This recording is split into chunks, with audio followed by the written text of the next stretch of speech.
চট্টগ্রাম বন্দরে টার্মিনাল বিদেশিদের কাছে দেয়া ও রাখাইনের জন্য মানবিক করিডোর দেয়ার উদ্যোগের প্রতিবাদে চট্টগ্রাম বন্দর অভিমুখে রোড মার্চ করেছে বাম সংগঠনগুলো। বিকেল ৫টায় বন্দরের ৪ নম্বর গেটের সামনে এই কর্মসূচি উপলক্ষে সমাবেশ অনুষ্ঠিত হয়। সভায় বিভিন্ন বাম দলগুলোর কেন্দ্রীয় নেতারা উপস্থিত ছিলেন।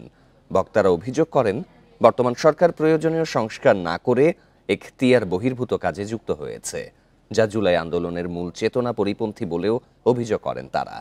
এ ধরনের কর্মকাণ্ড থেকে দ্রুত সরে না এলে আরও কঠোর কর্মসূচি দেয়া হবে বলে জানান তারা।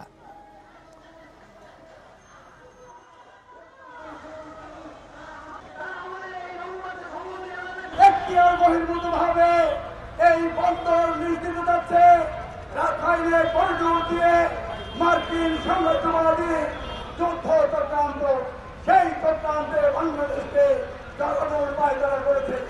আপনারা শুনেছেন, তার বিরুদ্ধে আমরা প্রতিবাদ